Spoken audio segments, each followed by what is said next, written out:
All right, let's talk pets now. And if you've got a dog at home, then you will know all too well that dealing with parasites is part of the job, part of our responsibility, in fact. And they come in the form of mites, ticks, fleas, and all sorts of worms. But luckily, we are joined by our favorite animal behaviorist, Karis Nafty. She is going to show us how to spot them and how to treat them. And of course, we are joined by the real star of the show, the goodest of good boys. It's Bear, who's looking like really composed today. Hey? He knows. Hey, look, he knows he's on duty now. He's just that, yeah. I Good told him, boy. I prepped him. He did come and give me his cuddle as he came in, as he does. He is beautiful. So great to have you here. I'm really loving these segments because I've got two pups at home that I absolutely adore. And they, let's be honest, they feel like kids, and dealing with parasites is one of our responsibilities. How do we spot them or spot the symptoms or signs of them, maybe is a better way of doing that? How do we identify that parasites are a problem with our pets? Yeah. So, like you said, there's 4 main types of parasites to look out for. The first 2 I'll talk about are ticks and fleas. Ticks and fleas are very common. It's something you sort of always, I mean, all parasites you always have to be aware of. Ticks and fleas you see on the dog's skin. So what you can do, if your dog is itching, okay, because that's often one of the signs. That's the first What you have to do, are you ready, Bear? Are you ready for your close-up? Good boy. The easiest thing to do if you're looking for fleas is if you go to your dog's belly where there's less hair, okay? So especially with down Bear. there, yeah, especially with Bear. Then you can usually see if you move the hair, like if you part the hair, you can often see the actual little fleas themselves, or you will see what looks like black pepper on your dog's skin, which is the flea droppings, yeah. Now ticks come in different size. So the normal ticks you see... He's going like, oh shake it off. Ticks, no. No, poof. You will see, and they look like a big piece of whole black pepper, and you can see them on your dog's skin. You can feel them when you pet your dog. The difficult ticks to spot, they're these tiny little ones. They look like cinnamon, and they're little brown ticks that are just so tiny, they're actually hard to see. I know. If you've got if you've got fluffy dogs, okay, so let's say, for example, if you have a golden retriever type of dog, if you picture longer hair, very, very fluffy, you have to actually part the dog's hair and get down and see it, because you might not feel it as you pet the dogs. Okay, so just take the time, yeah. Take the time. You might get a dog like a Ridgeback that's got super smooth hair, and it's a lot easier to see the ticks because they can't hide in the fluff. They break the hair, yeah. Exactly. Okay. Now, should we talk about worms and the puffy stuff? Worms and mites. Okay, now mites is also mange. So people have often heard, oh, my dog has mange. Mites cause mange. Mites are microscopic, so you don't see them, but you just see the result of them. If your dog is ever losing hair, like spots of hair. Clumps of it, okay. Clumps of it. If they're scratching always in one place on their body. So with fleas, the dogs will scratch all over. You know, oh, I feel a flea, I feel a flea. With mange, you'll get one particular spot or a few they're going at. And they exacerbate it by continually It gets like white and flaky. It starts to look really bad. And that often can be mites and mange, which you have to check out. And then worms, yeah.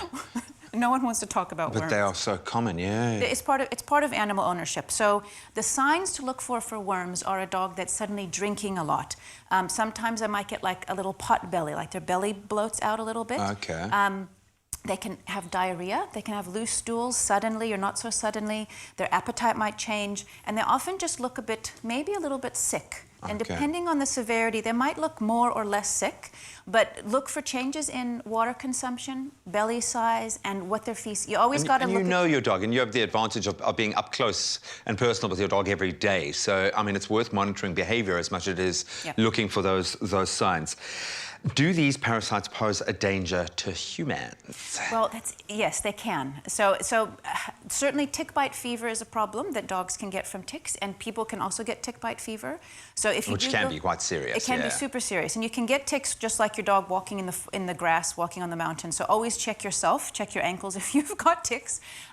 Fleas can get into the house, they can get into your bedding, and they can also. And they infest areas, I've heard. Yeah. They do, yeah. Fleas. So the way fleas spread is they drop their eggs in the environment. So whether it's the couch, your bed, the dog's bed, the park is lovely, hey? Awesome. Yes, it's motivation to keep your house very clean. Yeah. When do we know that we've reached a point, because I had a skin issue that I actually thought was possibly mites or mange, and it turned out to be a bacterial issue that needed to be treated in a very different way. But when do you know, okay, it's beyond me doing this and I need to go to a vet. Yeah. So people can get mange. I've had mange before because I work with so many dogs, and you just have to treat Comes it. with the territory. Comes with the territory. It's like, what are you going to do?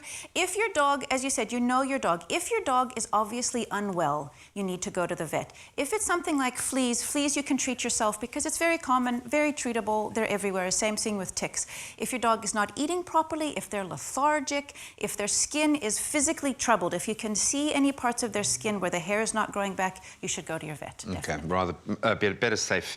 And just follow up, but of course there are ways that you can preventatively treat, and that's what we're going to get into and how we can administer that ourselves. Stay with us because after the break, Karis will be teaching us a few useful and maybe somewhat sneaky tricks to help give our dogs medicine at home, which can be quite a challenge. It's my feel-good breakfast show. We are back with animal behaviorist Karis Nafty and another very good boy, or goodest of the good boys, Sammy, who we love. He's always smiling. And today we are chatting all things parasites. I know it's a difficult one to pellet, but we've got to do it. And we're helping you with a few useful tricks on how to give your pets meds at home, which can be a challenge.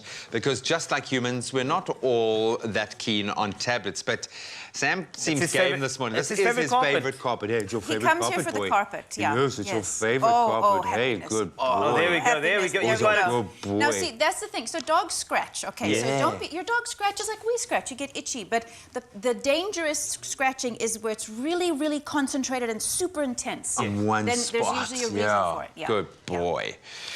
So the reason why we're here, Yes. how to sneakily Sneaky. give your dog NexGard. Yes. Okay, this is important Yeah. because I know that, you know, dogs, their noses are their protector. Yeah. And they will smell it from a mile away. They'll see you walking toward it with the medication and they'll be like, nope. They get and they'll your find vibe their as spot well, and hey? hide away. So, And they also notice your body language where Yes, you they go, like you're a mad scientist and you're going to Yeah. give them something horrible.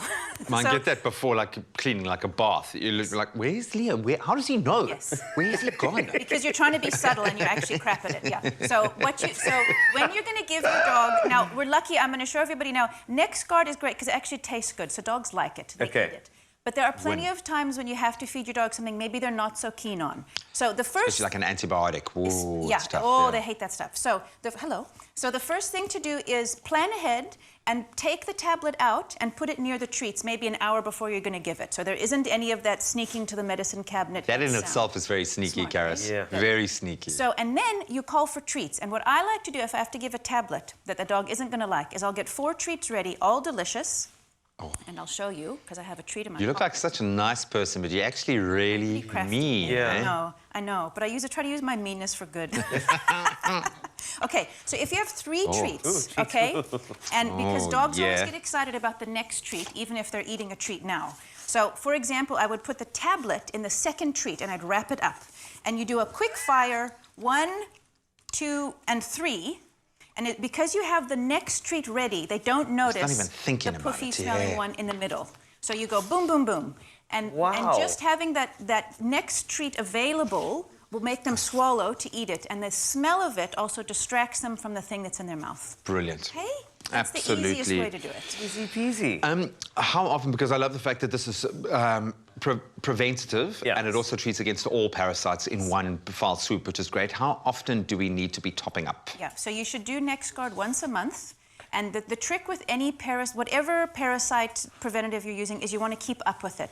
Don't wait until you see parasites on the Okay, dog. yeah. Because especially with fleas, once you see them on your dog, they're also in your house. too late, yeah. It's too late, and then you've got to clean the house because the fleas jump up from the carpets and the bedding. So you want to maintain it and you want to do it regularly to prevent everything, yeah. Wow.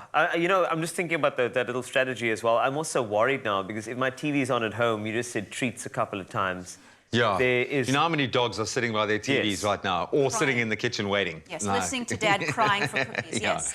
So even with NexGard, I mean, is it still a good practice to continue brushing them, grooming them, and of course checking for external parasites? Absolutely. You have to maintain, I mean, grooming is necessary for good health, parasites or not. And you should always just check. Always be aware of what's going on with your dog.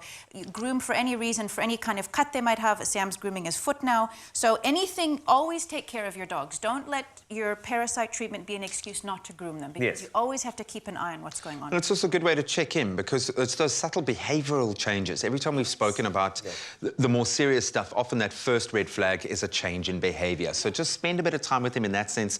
Yes, it's great to see them running outdoors and playing and everything, but you know, they, especially if they live indoors with you. And practice, it's also really good to always just get in the habit of being able to like touch your dog's feet, for example. So if they do get a cut, they'll let you look at them or look at their belly. You know, if you don't, if you only do that if So they're something's wrong, desensitised. yeah, then they get a bit twitchy. So you want to get them used to it. At what age do we start administering something like NexGard? You can do it at about 2 months. Oh, wow, yeah, okay. 8 weeks old. They just have to be 2 pounds or 2 kilos. So if you've got a miniature Chihuahua, maybe wait a little bit longer, but they've just got to be the right weight. But yeah, it's safe for Okay, puppies. so it's weight-wise.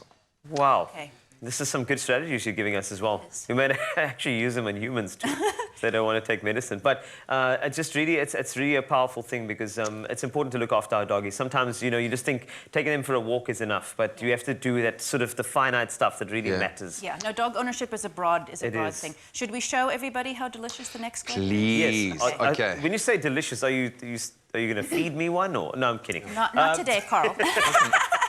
You know, to be honest, I'd do it. If you dared me, I'd probably do it. I know you would. Yeah. Okay, please don't do that. And No, we don't won't do it. Don't worry, we're not encouraging that. Okay, but let's see. Okay, oh, that's right. That's the wrong size. So when you do get NexGard, make sure you get the right size for your dog. This is a bear size one, and that's Okay, not and for it's- Sam, but we're going to put it back there. He's like, so what? It's like, Why? what? But that's for the... So this is what I've got for Sam, and it's for a dog who's between 10 and 25 kgs, which is obviously him. And when we were planning for the show, I thought, oh, well, he actually is due for his NexGard, so I'll Right, just give it works out live really on well. air, and we Okay. shall prove how delicious it is for people who don't... Sam already believe it. looks interested He in is it anyway. interested. He's like, wow, this is awesome. Good. So you just pop it out of its little tablet. And like I said, this one tastes nice, so you don't have to do my sneaky trick. Sam. Don't be Sam, sneaky now, boy. Sam. He's like, what are you talking Hello. about? I'm just heading over here to check There out. we go. So let's see. See, he's Good smelling it and he likes boy. it. Tastes good. Easy peasy. Ooh, ooh. Yep, Come on, yum, he's yum, checking yum. it out. No, it's What chewy. is He's it? chewing it. Yum, yum, What is yums. it, boy? Yes. Easy peasy. Oh, what is it? Bubbles. Oh, you Here can we do go. it. Be Yes. crafty. Be There we crafty. go. Yeah. He's chewing. It's making you work for your Oh, money you see today. how- and he's sit, boy. Sit. Sit. By the way, this is exactly Yes. how my dogs do it. Yes, there we go. And he's just struggling to chew Is it a weird mouthfeel, boy? Yeah, it is. It's like Good gum. There you go. See? boy. Excellent. Good So that's how it boy. works. Okay, that's brilliant. He was just having trouble getting it chomped a Editing little it, bit, yeah. and so you just add a few extra treats, and then it's a piece of cake, and now he's Done and dusted. Yeah. Well perfect. done, my friend. Enjoy being parasite-free for the next Yay, month. delicious. And now see, he's licking up the all crumbs. the crumbs. Good Yeah. boy. Awesome. Because your health comes first. Karis, brilliant stuff. I think this is going to help a lot of people out there. And also maybe a bit of a wake-up call for those that haven't been taking care of their pups as well as they should. A happy dog is a healthy dog.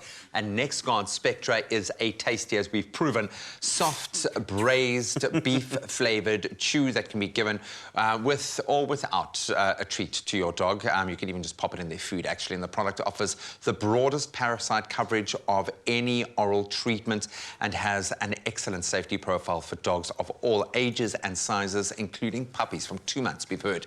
And you can buy NexGard Spectra in-store at vets, or you can shop it online at petheaven.co.za. Good boy. Thanks.